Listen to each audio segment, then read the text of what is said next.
أعوذ بالله من الشيطان الرجيم بسم الله الرحمن الرحيم الحمد لله الواحد الأحد الفرد الصمد الذي لم يلد ولم يولد ولم يكن له كفوا أحد.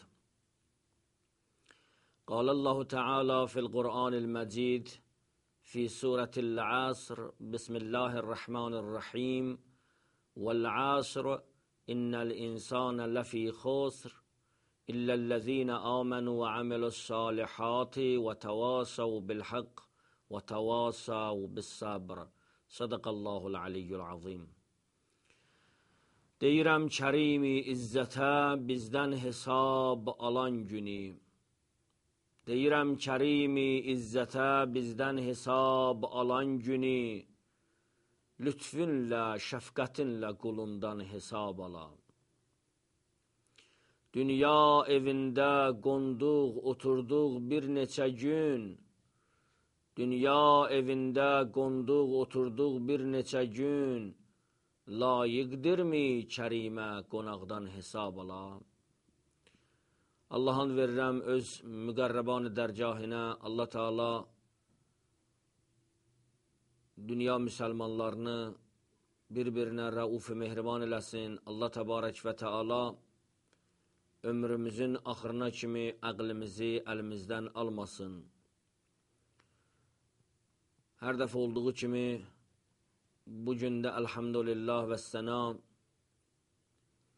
oxuduğum mübarək və müqəddəs Əsr surəsi idi və Əsr surəsindən sonra mərhum Füzulinin bir beytin dedim. Çox gözəl bir fikirdir ki, bu günləri hər hansı bir alim,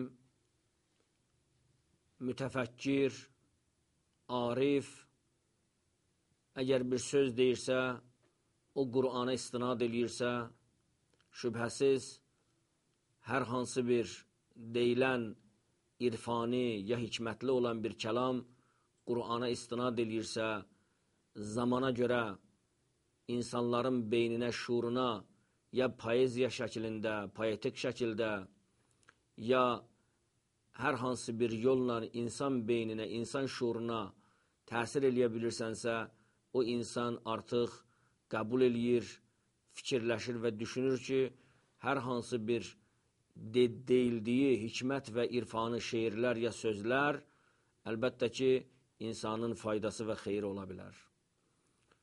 Əgər bu günləri bütöv şəkildə götürək, Qur'an-ı Kərimi əgər illərlə zaman-zaman tərcümələr eləyiblərsə, bu insanların yaddaşına, insanların şuuruna, nə qədər idrakına təsir eləyibsə, bir o qədər də böyük-böyük şairlərin, alimlərin Qur'an-ı Kərimin müəyyən ayələrini, müəyyən sözlərini, müəyyən surələrini ya şeir formasında, ya digər bir halda əgər cəmiyyətə çatdırılıbsa, bu özü də bir ibrətdir və bu özü də bir hikmətdir. O cümlədən Allah rəhmət eləsin mərhum Füzulinin oxuduğum bu gözəl beyt ki var, deyirəm Kərimi İzzətə bizdən hesab alan günü. Yəni bunu mən boş yerə, bihudə yerə demədim və bunu deməkdən məqsəd oxuduğum Əsr surəsindən olan çıxarışdır ki, şübhəsiz ki, inşallah bir neçə dəqiqədən sonra bu ayəyə qaydacam və bu surəyə qaydacam və bunun inşallah mənalarını da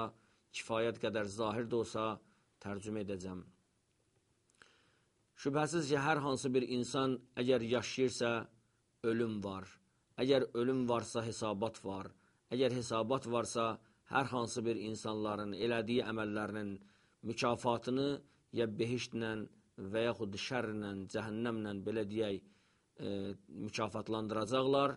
Bu da Allah tərəfindən insana verilən əməllərinə görə bir qiymətdir. Ona görə də ki, mərhum Füzuli bunu düşünərkən, qiyaməti düşünərkən, qəbri düşünərkən demiş ki, Allaha müraciət eləmiş, rica eləmiş Allahdan, deyir ki, ilahi, deyirəm Kərimi İzzətə, Allahda olan sifətlərdir, Kərim olan sifətlərdir.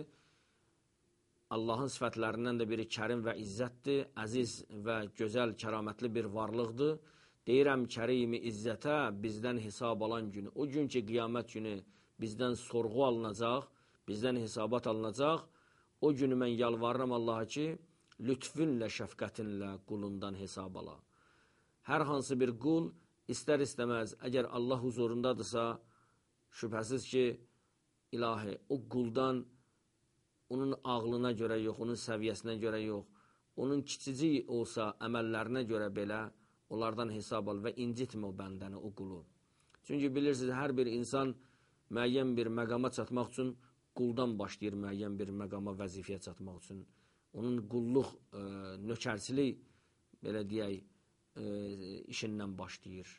Və Allah Teala get-gedə həmin o qulu böyüdür və məqam və mənsəb sahibi eləyir. Məsələn, biz namazda təşəhhüd vəziyyətində deyirik ki, Əşhədü ənə Muhammədən abduhu və rasuluhu. Həmin o Peyğəmbər ki, şəhadət verirəm, həqiqətən Muhammed Peyğəmbər Allahın əbdidir, quludur və sonra rəsuludur. Çünki bu Peyğəmbərliyə əbd vəziyyətindən gəlib, qul vəziyyətindən gəlib. Artıq o məqama çatmaq üçün çox böyük zəhmətlər, çox böyük işgəncələr, çox böyük təqiblərə məruz qalaraq artıq Peyğəmbər özünə o məqamı seçmiş Allah tərəfindən və Allah da onu dəstəkləmiş, onun zəhmətinə görə ona Rəsul adı vermiş, ona Rəsulullah adı vermiş, Həbib adı vermiş, dost adı vermişdi.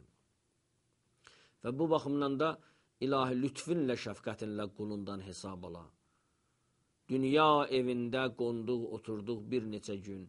Dünya evi əlbəttə ki, ədəbiyyatda var ki, qonaq, qonmaq bir ifadədir. Ümumiyyətlə, bu ədəbiyyatda belə bir ifadə tərzi var, qonmaq və qonaq. Onlar bir sözdürlər. Əgər bu dünya evində bir neçə gün və yaxud belə deyək ki, bir neçə illər də yaşayırsansa, elə bil bir dənə adi hər hansı bir Allahın o heyvanatlarından bir quş mu deyək, əgər bu yarpaqdan, bu ağacdan və digər ağaca qonursa, bu daim o ağacda qala bilməz, daim o yerdə yuva sala bilməz. Çünki bunun gedəcək bir yer olacaq. Bu dünya da belədir. Dünya evində qonduq, oturduq bir neçə gün.